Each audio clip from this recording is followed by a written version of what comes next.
Tewali migo abo mukirasa batulimu abo mukirasa kirira amaje gali waggulu tewali atukanga lwaki mumpaka bantu ate era bebakuwagira ddala nduyimbe nemugambi bannanze kale simbadde sirwagala naye mmwe wallahi oyagala tulina musenze gwe twasenza fenna gwe twakkiriza tumuwe ekibanja kyaffe okwalimeko obumanye bwange tulina musenze gwe twasenze fenna gwe twakkiriza tumuwe ekibanja kyaffe alimeko obumanye bwange ekibanja twakimuwa ngera bwe twakkiriza alimu obumanye bwange sanja kimuziba obumanye bwange naye musenze gwe mwasenza yavuluka ebyo bye bwasesa empaya zisebudde yefuza ekibanja kyonna tusabayo ekyamagero olayo ekyamagero ono musenze gwe twasenza musenze lutinganga baso tumaliza emikono gyaffe tusabayo ekyamagero imbanagirako ku kyalo kyaffe ebaleyo ekibanja kyaffe tumaliza emikono gyaffe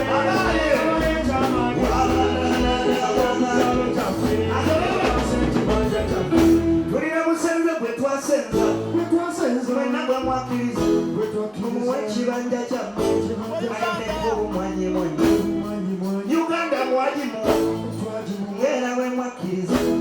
alimu obumwanyi mwanyi sizo nemwetireho omwanyi mwanyi naye musenze gwe twasenza yaguluka ebyo bye twasenza empanya zisebudde abange musenze atumye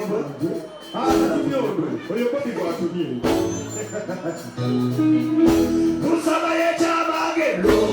okole ekyamagero ono musenze gwe twasenza musenze lutingalo tuwanize emikono gyaffe okukyalo kyaffe basobole olunaku lwalero engeri giruli nti lwakweyagalamu nina baboyi bange bamperekedde nsaba bayimbi bajje banyimbireko mpolampola mbasaba kasakala kagudde omulimu amasaati g'abalonzi 4 amasaati galayisina so basobole banyabo nyongere otwala omukisa guno obaniriza bana mwe bali kuwulira mulangalo mwe bali kuwulira kukoola kwamire mujja bale nsaba mawulana abantu bano twalawo bwabumeka sokolindeko okubala olwaleero tetuli mu byabufuzi just tusazeewo okujja kunyumirwamu honorable Nakimuli big up on yourself honorable Kalangala mukubiremu engalo ez'amaanyi honorable waliwo omukyala bamuyita Kenisha nga mbadde nsaba kose meya w'Ekyengera Town Council mutwalira akazinga Kyengera Town Council nsaba mumutwalira akazinga abamutegedde bamutegedde nsaba Kenisha where are you Kenisha jangu eddakiika emu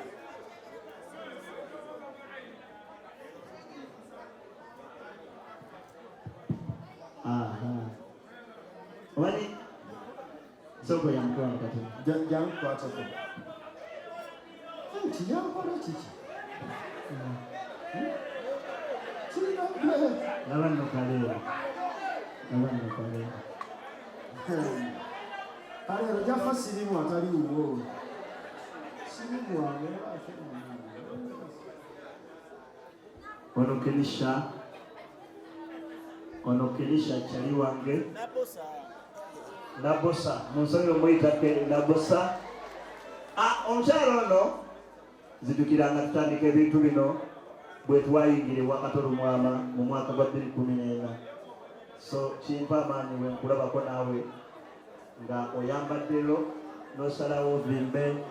ojje weetabe mu nsonga zino. Mbuuliza ku bakyali bange abazze okunyumirwako nange olwaleero eddakiika ng'egi toyogera ebyobufuzi etuli byabufuzi bino byakunyumirwa babuuzembe eddakiika egi tunabyawula tutya kale rasooka oveeyo nze ndi mufumbo basawo ne banyabonga tusanyusa okubalaba bannange mwebale kujja mwebale kwagala mwana ono tumuleeta erubaga bannange naye nga mwebale kujja bannange mu bungi